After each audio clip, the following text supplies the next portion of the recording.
Olá, boa noite a todos e a todas. Meu nome é Rivana Ricarte, eu sou vice-presidente institucional da ANADEP.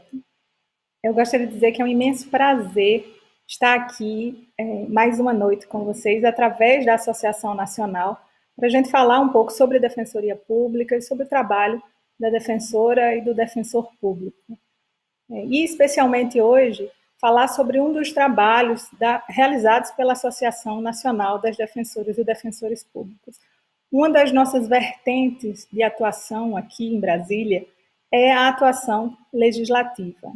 Atualmente, a Associação Nacional acompanha cerca de 700 projetos de lei em tramitação na Câmara e no Senado Federal.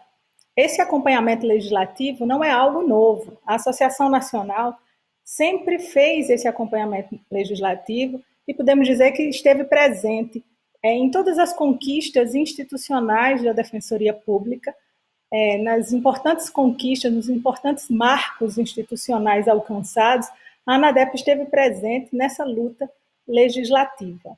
Esse trabalho legislativo consiste nessa promoção do diálogo com os parlamentares, com deputados e com senadores, também na apresentação de notas técnicas e nas emendas, quando necessárias, aos projetos de lei.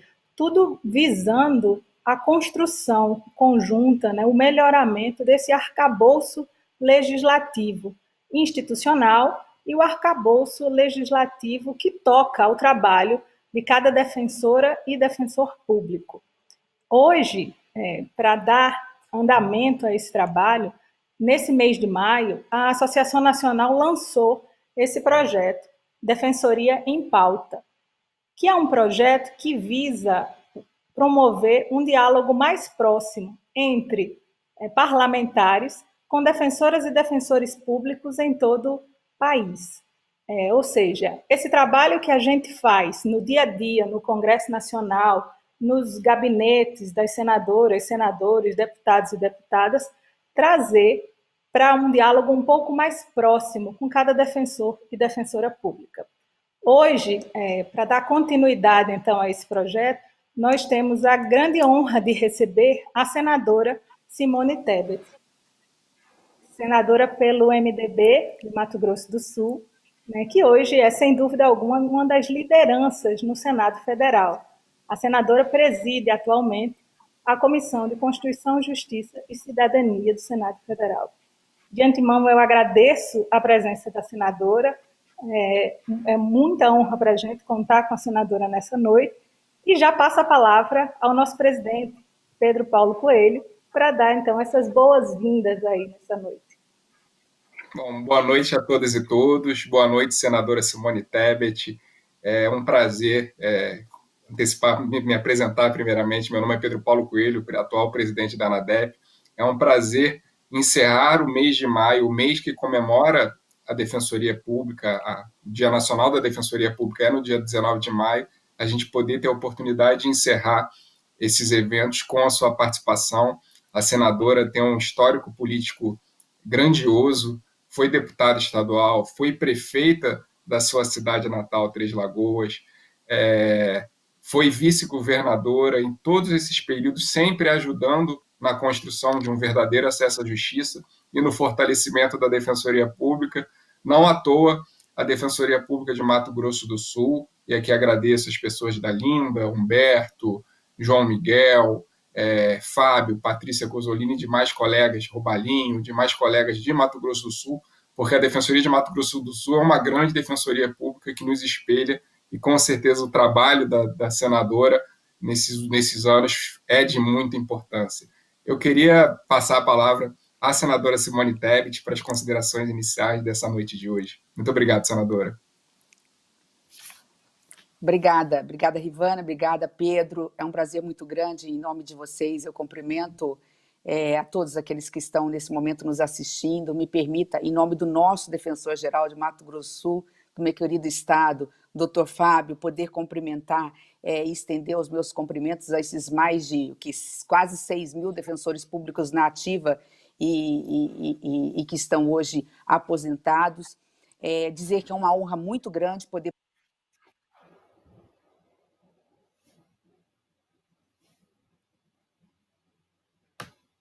Opa, acho que a senadora deu uma pequena congeladinha.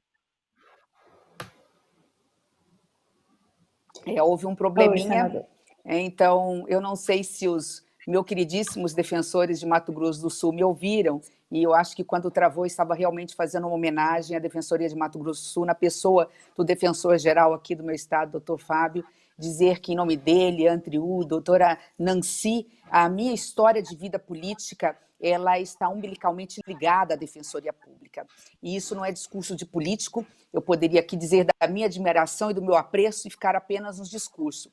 Eu quero rapidamente contar um pouquinho da minha história e o quanto essa minha história de vida está ligada à história da Defensoria Pública. Eu acho que o meu áudio está caindo por alguma razão e eu pergunto se estão me ouvindo. Não, tá bom. Estamos ouvindo. Tá. Então, tá bom. Então, o meu respeito e a minha admiração pela Defensoria Pública vem de muito tempo. Acho que todos nós temos a nossa memória cidadã, né? Aquilo que nos marcou enquanto ser social, enquanto o momento que a gente descobre que a gente não é o centro do universo, mas que nós viemos ao mundo por alguma razão e qual é o nosso papel diante da sociedade. Toda vez que eu puxo na minha memória algumas dessas lembranças, em alguns momentos eu vejo a presença muito viva da Defensoria Pública. Quando eu tinha 7 anos de idade, meu pai foi eleito prefeito. A minha primeira memória cidadã vem daí. E eu me lembro que ele me chamou rapidamente essa história para ir num bairro muito distante e parecia que não chegava nunca. De repente estava uma escuridão, muitas pessoas em volta de uma torre de madeira, um poste de madeira. De repente ele apertou um botão, ouvimos uma sirene e da escuridão se fez a luz. Ali foi o meu primeiro momento de um ser cidadão. Por que tanta alegria diante daquele acontecimento se eu tinha isso na minha casa, tinha geladeira, tinha televisão ligada? Um outro momento muito importante na minha vida como ser cidadã foi quando eu participei das Diretas já na minha adolescência. Em seguida, quando tive o privilégio de sentar no banco da Universidade Federal do Rio de Janeiro. E ali, o meu vislumbre por um mundo tão desigual, por um Brasil tão desigual naquela época, se deu exatamente na minha atividade como estagiária, sem remuneração da Defensoria Pública. E a Defensoria Pública do Rio de Janeiro também é pioneira. Quando eu voltei e virei deputada estadual, um dos primeiros projetos meus foi um projeto de emenda constitucional, na época em 2003, provocada pelo doutor Andriú Robalinho, que era, na época, o defensor-geral aqui, exatamente querendo, naquele momento, que nem a Constituição Federal ainda estabelecia, garantir no nosso Estado, além da autonomia administrativa e funcional, a autonomia orçamentária da Defensoria Pública. Isso em 2003. Passou pela CCJ, fomos derrotados por 1 ou 2 votos no plenário. Então, tudo isso para demonstrar que a minha ligação com a Defensoria Pública é antiga, o meu reconhecimento, porque, na realidade, eu estou falando para meus iguais, não só no aspecto jurídico, não só porque sou da área jurídica, mas porque entendo que o papel da Defensoria Pública é muito maior do que a sociedade pensa. É mais do que o papel de acesso à justiça, de direito, de garantir ao cidadão mais necessitado o direito de ter direito à defesa de seus direitos. É muito mais do que isso. É um papel político. Nós falamos a mesma língua e, na prática, fazemos política com P maiúsculo. Muito obrigada, senadora. Como o Pedro comentou, né, assim, o trabalho da senhora durante toda essa vida política foi um trabalho de construção e de fortalecimento da Defensoria Pública, né? E trazendo para esse trabalho de fortalecimento da Defensoria Pública, agora, na próxima semana, 4 de junho, é o aniversário, né, assim, da Emenda Constitucional 80, né, a Emenda Constitucional que em 2014 foi promulgada, né, com a previsão de que até 2022 tivéssemos Defensoria Pública em todas as unidades jurisdicionais desse país. Na época, aí 2013, 2014, da promulgação, nós estávamos em apenas 28% das comarcas nesse país, ou seja, muito pequenininho, né? Durante esses 6 anos, né, que a gente, na próxima semana, completa 6 anos da promulgação de aniversário da emenda, a gente já cresceu um pouco mais, e hoje estamos em um pouco mais de 40% das comarcas, né? Uma grande vitória para nós da Defensoria Pública no passado foi a conquista da Defensoria Pública no Amapá, né? Assim, o Amapá era o único estado ainda que não tinha Defensoria Pública nos moldes constitucionais, né? E aí, ano passado, em março, foram empossados os primeiros defensores públicos nesses moldes. O que faz hoje a gente dizer que a gente tem Defensoria Pública em todos os estados, mas estamos um pouco distantes ainda, né, desse cumprimento da emenda constitucional. A senhora esteve presente nessa luta na época da promulgação da emenda constitucional, como o Pedro ressaltou e como a senhora narrou, no estado, né, assim, no seu estado, como deputado estadual, à época disso, né?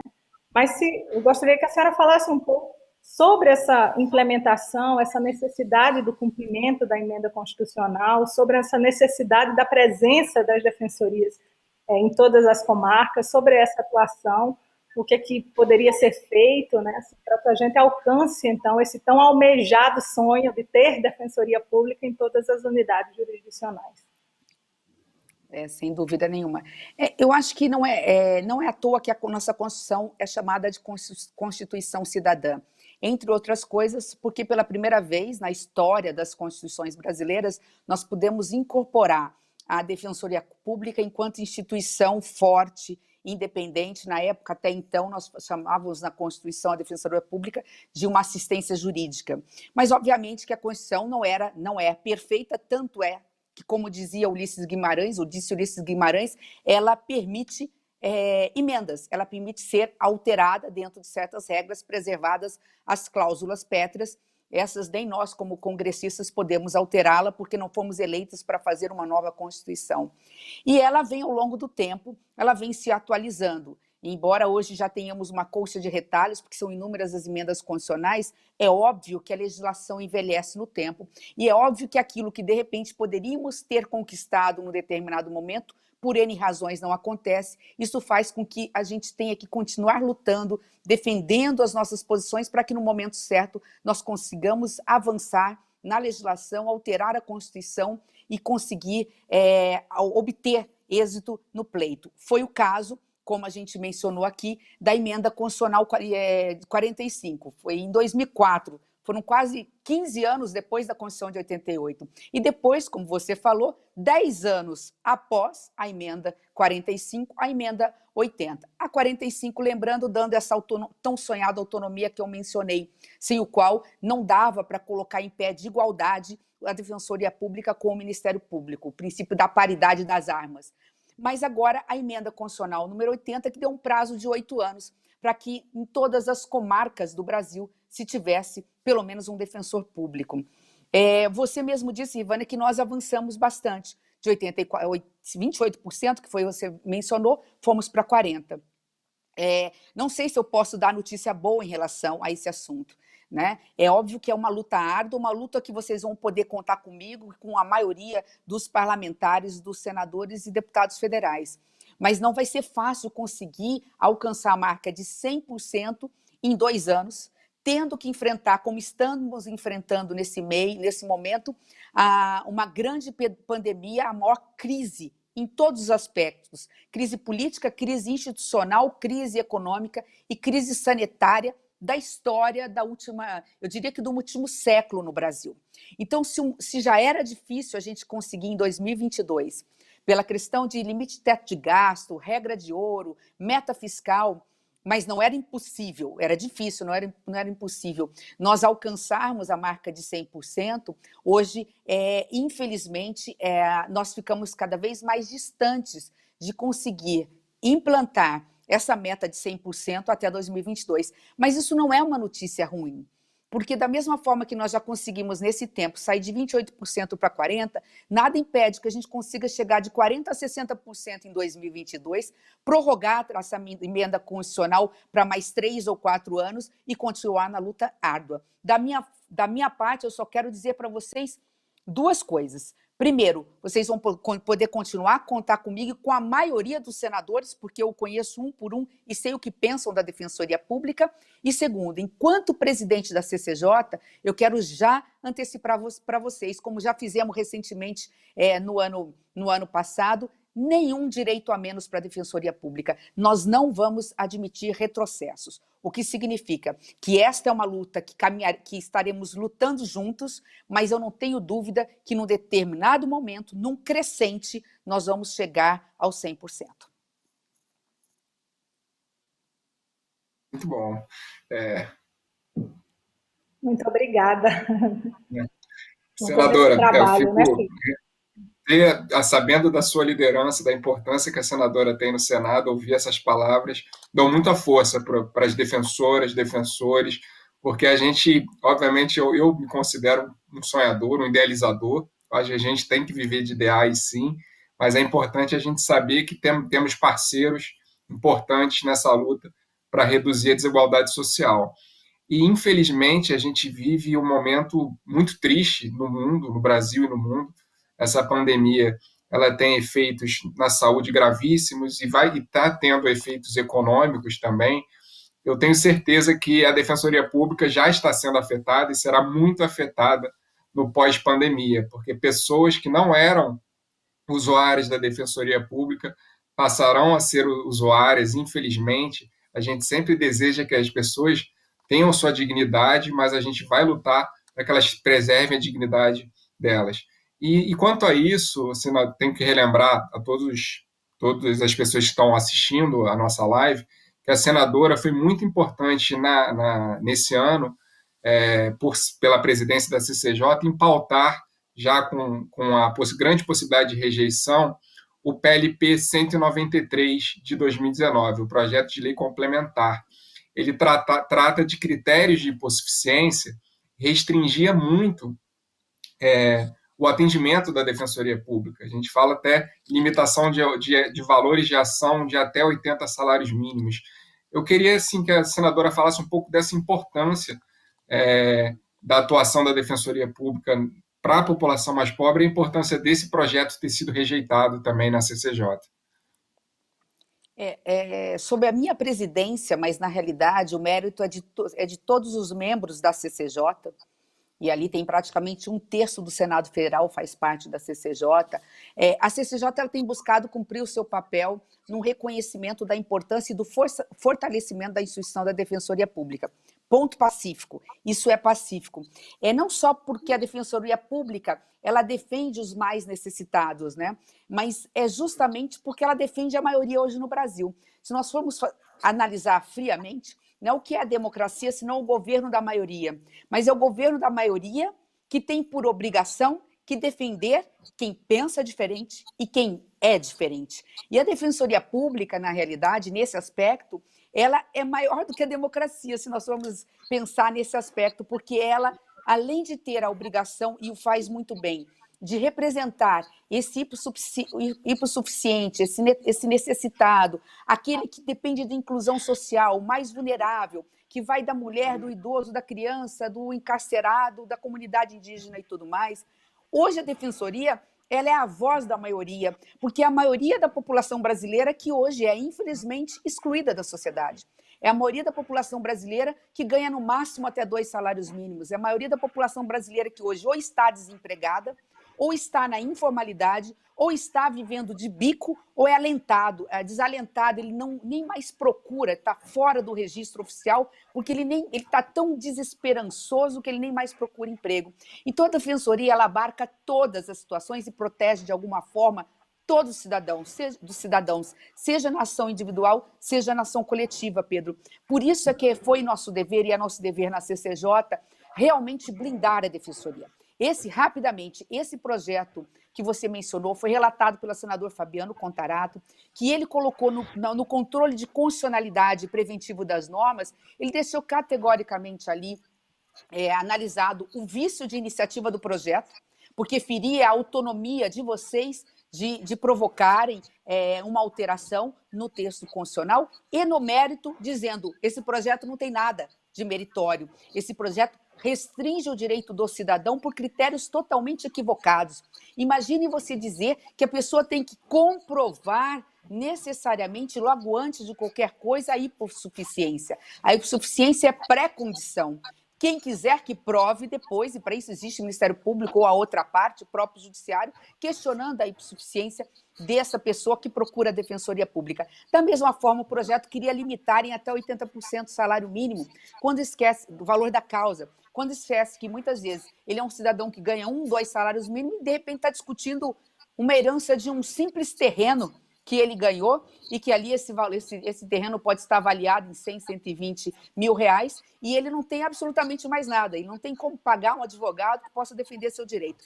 Então, é nesse sentido que esse exemplo, essa sua provocação, Pedro, me faz reforçar com exemplos que eu não tinha dado antes, do quanto a CCJ do Senado Federal está antenada para que projetos dessa envergadura, que diminuam de alguma forma o poder e o papel da Defensoria Pública, serão rigorosamente rechaçados pelo plenário, pelo colegiado e depois pelo plenário do Senado Federal.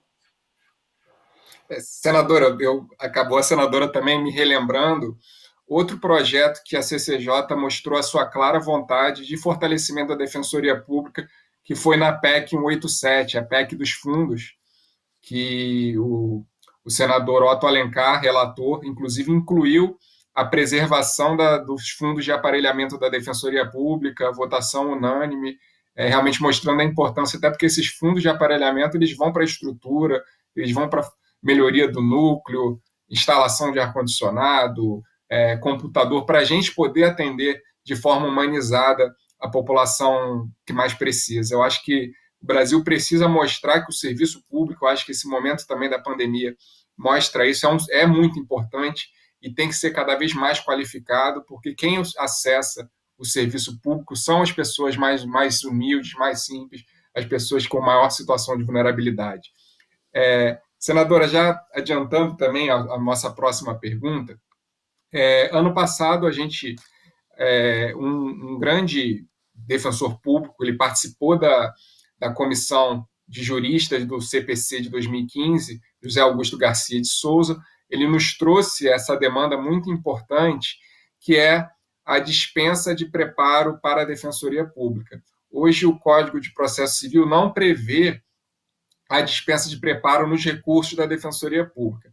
E aí, o que ocorre na prática? As pessoas que utilizam do serviço da Defensoria Pública, que caso queiram recorrer, se não tiver sido analisada a gratuidade de justiça dessas pessoas, quando elas chegam nos tribunais superiores, o recurso é considerado deserto, ele não é admitido. E a gente apresentou, através do senador Ângelo Coronel, do PSD da Bahia, um projeto de lei, é o projeto de lei 5743, que ele traz exatamente a inclusão, assim como já está incluído o Ministério Público, os entes da União, do Distrito Federal, estados e municípios, a possibilidade de a Defensoria recorrer sem a necessidade desse preparo. Como a senadora vê essa importância de mais um mecanismo de fortalecimento do acesso à justiça para a Defensoria Pública? De novo, lembrar que a luta da Defensoria Pública está longe de ter fim, né? Não tem nenhum sentido. Por exemplo, o Ministério Público está dispensado e a Defensoria Pública não.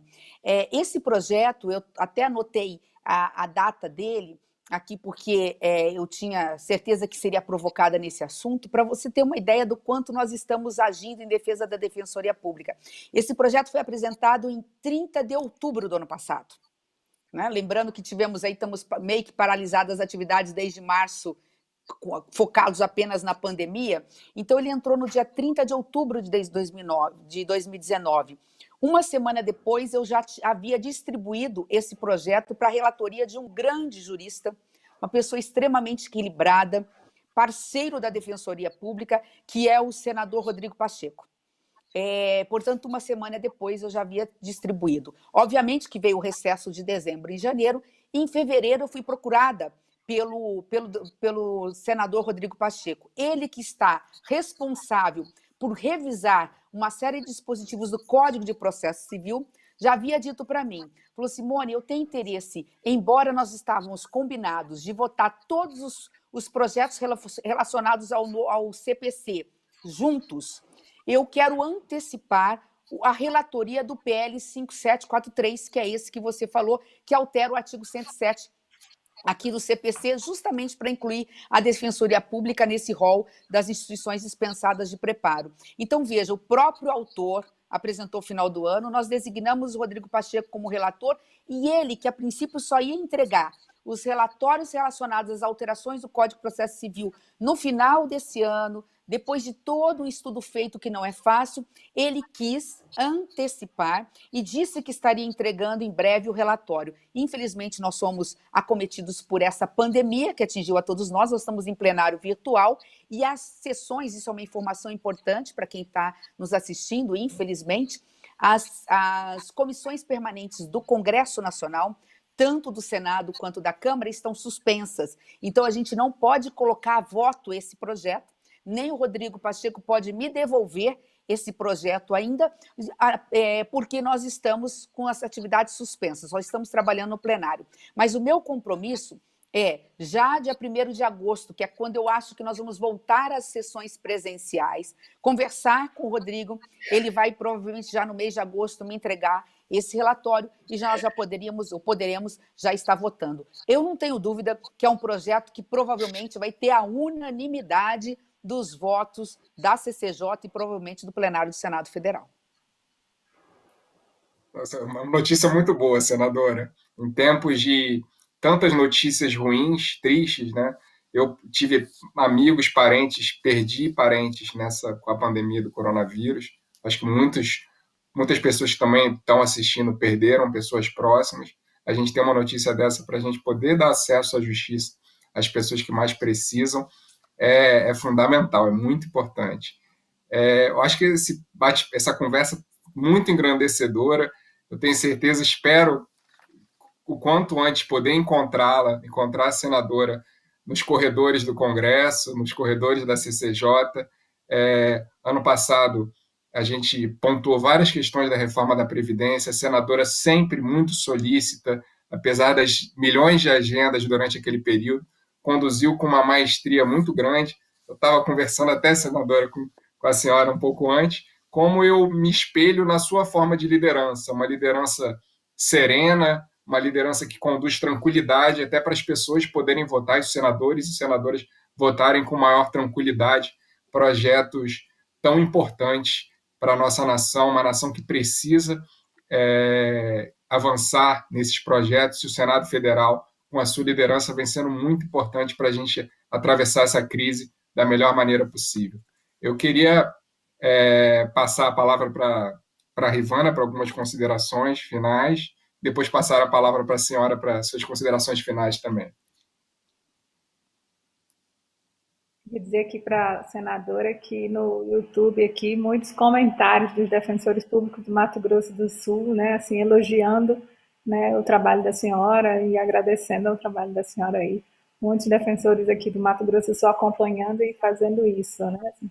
E só para voltar um pouco aí o que a senhora falou, e claro, com alegria a gente recebe a notícia do projeto do preparo, né, assim, dessa importância, porque sem dúvida o trabalho já está aumentando, né, assim, na Defensoria Pública. A busca, né, assim, a vulnerabilidade salta aos olhos, né, assim, e a nossa população vem precisando disso. Então, o fortalecimento da Defensoria Pública em pequenos aspectos, que não são pequenos, né, assim, pode pensar assim, é uma dispensa de um preparo, é uma coisa, a princípio, né, você vai dizer, nem é uma coisa de notícia, de jornal, de grandeza, mas isso é um impacto para a população vulnerável tão grande, né, assim, que é muito importante esse trabalho legislativo forte, como você falou, com essa liderança forte, né, que também nos inspira tanto, né, de uma mulher na liderança no Senado Federal, numa comissão tão importante, a mais importante, eu diria, né, do Senado Federal. Então, saber que a gente tem,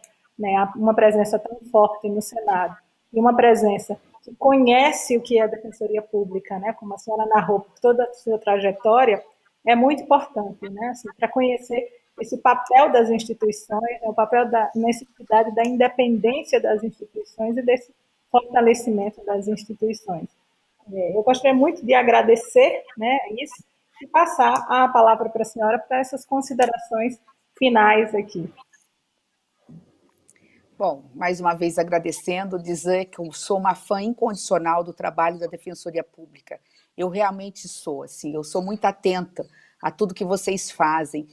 São coisas que muitas vezes não aparecem, porque hoje no Brasil, infelizmente, né, só é notícia aquilo que dá errado, só é notícia aquilo que vem de manchete. Nunca vai ser notícia, por exemplo, um trabalho maravilhoso que vocês fazem do SUS, né, do SUS mediado, para evitar a judicialização e, com isso, desafogar o Poder Judiciário, colocando as partes, prefeitos e autoridades para conversar antes de judicializar, no sentido de uma solicitação de uma internação no serviço da saúde pública. Enfim, agora mesmo, no momento da pandemia, esse auxílio jurisdicional, auxílio jurídico de informação em relação ao auxílio emergencial dos R$ 600 do voucher, ou mesmo em relação a tudo mais, ao todo mais. Eu quero dizer que você foi muito feliz, Ivana, quando disse assim, o trabalho já está aumentando. E é com isso que eu quero encerrar a minha fala. Está aumentando mesmo, porque os desafios pós-pandemia não serão pequenos, serão assim, imensuráveis, tanto para a classe política, para o Congresso Nacional, como para instituições que fortalecem, que fazem parte da democracia, como a Defensoria Pública. Nós teremos que estar em vigilância constante para não perder direitos, nós teremos que estar em vigilância constante para proteger os hipossuficientes, os mais necessitados. Quando já estávamos na casa de 12 milhões de desempregados, nós já estávamos assim, achando, né, que o maior absurdo do mundo, um país tão rico com um povo tão pobre, e agora há uma expectativa que nós vamos, pós-pandemia, poder chegar a 16, na pior das hipóteses, a 20 milhões de desempregados do Brasil. Não vai ser uma tarefa fácil, não é tarefa para um órgão só, para uma instituição só como a Defensoria Pública, como não é uma tarefa só para o Congresso Nacional. Será um esforço de todos, mas o importante é que nós estaremos juntos nessa luta. As pessoas de bem, e o bem há sempre que prevalecer, especialmente num país como o Brasil. Então, ao agradecer mais uma vez a oportunidade, pedir desculpa de alguma forma eu não tenho aí tratado com a devida atenção ou profundidade, algo que vocês tenham me questionado, mas fica aqui, mais uma vez, o meu agradecimento e o meu reconhecimento. Nós temos uma missão em comum, que é defender a democracia, defender a liberdade, defender a maioria, preservando e respeitando as minorias, e isso tudo nós faremos juntos, num trabalho e num esforço concentrado. No mais, eu me permito dizer, talvez os defensores não vão gostar muito disso, né? Não é todo mundo que gosta de falar que é um ser político, mas eu me permita, citando Rui Barbosa, quando ele fala do papel do legislativo, né, ou do papel da importância de se fazer a lei, ele diz assim: a característica da lei está no amparar a fraqueza contra a força, a minoria contra a maioria, o direito contra o interesse, o princípio contra a ocasião. Mais parece que Rui Barbosa estava falando da Defensoria Pública do que da atividade do Legislativo, né, em se bate de se colocar acima de tudo, amparar a fraqueza contra a força, a minoria contra a maioria, enfim. Então fica aqui o meu reconhecimento não só no papel jurídico, mas no papel político, a política com P maiúsculo da Defensoria Pública. Senadora. Obrigada, Pedro, pelas considerações. Senadora, agradeço mais uma vez a importância. A senadora falou de um termo que tem que ser muito fortalecido nos tempos de hoje, que é a nossa democracia. E a Defensoria, desde 2014, ela tem previsto claramente na Constituição que é uma instituição como expressão e instrumento do regime democrático. E eu acho que a gente só vai superar essa crise realmente com a união de todas as instituições democráticas, Poder Executivo, Legislativo, Judiciário, Ministério Público, Defensoria Pública e demais instituições na defesa, porque uma democracia enfraquecida, ela com certeza ela prejudica todas as pessoas, mas principalmente as pessoas em situação de vulnerabilidade. Agradecer mais uma vez, já colocar à disposição mais uma vez a Associação Nacional das Defensoras e Defensores Públicos para o seu mandato, um mandato que a gente sabe que é um mandato muito parceiro da Defensoria Pública, as nossas 13 comissões da ANADEP, sempre elaborando nota técnica, ofícios, para poder ajudar o mandato. A gente sabe da importância de um mandato técnico como é o de Vossa Excelência. Agradecer mais uma vez e dizer que a gente fecha com chave de ouro esse mês de maio, um mês atípico. A gente não gostaria de estar vivendo esse mês dessa forma, mas que a gente olhe para o horizonte com a cabeça erguida para a gente superar essa crise, e sempre uma crise a gente só pode superar ela com união. Acho que acredito muito na união dos poderes para a gente enfrentar essa crise. Muito obrigado, senadora. Obrigada. Eu diria que essa citação de Rui Barbosa, que a senhora mencionou, né, que diz, mais parecia falar de defensoria pública, eu acho que se todas as instituições, né, do Estado, todos os poderes tivessem esse pensamento, né, assim como linha, né, de condução, construir um Brasil mais igual, né, seria um pouco mais fácil se todos tivessem esse mesmo olhar, né, o legislativo, a defensoria, o Ministério Público, o executivo, né, assim, que isso fosse um norte, né, assim, foi uma frase muito bem colocada agora pela senhora, muito sábia. Eu gostaria de agradecer mais uma vez e agradecer a todos os colegas que acompanharam, né, as atividades do mês, como o Pedro falou, né, assim, iniciamos na primeira semana do mês com o lançamento desse projeto, né, Defensoria em Pauta, com a presença dos deputados Helder Salomão e Margarete Coelho. Depois, na semana seguinte, a ANADEP esteve presente no portal Migalhas para uma discussão mais com a sociedade civil sobre o papel da Defensoria Pública, né, na pandemia, a atuação. Semana passada a gente teve esse webinário, né, com a participação dos colegas no país inteiro, e eu acho que hoje a gente encerra, né, essas comemorações do nosso 19 de maio, que a gente é pretencioso, senadora, e comemora o mês inteiro, né, como o mês da Defensoria, né, 19 de maio, mas a gente, é o mês todo, né, o mês maio verde mesmo que a gente faz, e encerrar com a presença da senhora, com a presença de uma mulher forte à frente do Senado Federal, que nos inspira, como o Pedro falou, e cuja atuação é uma atuação com um olhar tão voltado para a defensoria, para as minorias, para as pessoas em situação de vulnerabilidade, é, sem dúvida alguma, fechar em chave de ouro. Eu agradeço a todos os colegas que acompanharam nesse mês de maio, a todos os internautas que acompanham, né, que agora a gente fala assim, né, e também a falar que, para quem não acompanhou os vídeos estão todos gravados no canal da ANADEP, e é um imenso prazer. Muito obrigada mais uma vez, deputada. Espero, como o Pedro falou, que logo a gente possa retornar às atividades parlamentares presenciais, né, e possamos, então, contar com essa presença. Muito obrigado, senadora. Mais uma vez, obrigada, Pedro. E obrigada porque saiu da boca do presidente da ANADEP, no dia de hoje, um dia relevante por tudo que está acontecendo, talvez a palavra mais importante dessa reunião, que foi a palavra democracia.